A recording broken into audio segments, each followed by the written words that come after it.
When I signed up to volunteer for a university sleep study, I thought the most uncomfortable part would be the sticky electrodes glued to my scalp.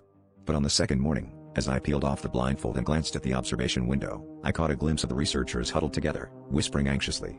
One of them, a woman in a lab coat, kept glancing back at my bed with wide, desperate eyes. That's when I overheard her say, "Why won't she wake up?" At first, I brushed it off as a misunderstanding, maybe their equipment was glitchy. But every morning, it got worse. The team would swarm around my bed, shining lights in my eyes, pressing cold stethoscopes to my chest, checking my pulse with trembling hands. Each time I insisted I was awake, their panic only grew. I started noticing little differences in the room. My belongings slightly moved, the clock always stuck at 3:17 a.m., and in the mirror, my reflection seemed just a fraction slower to catch up.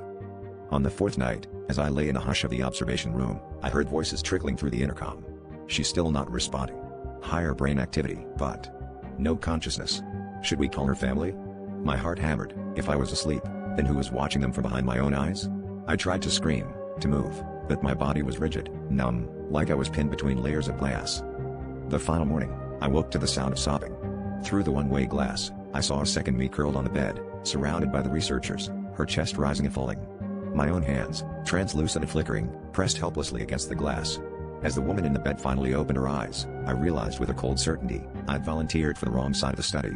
I was never a subject, I was the dream that refused to end.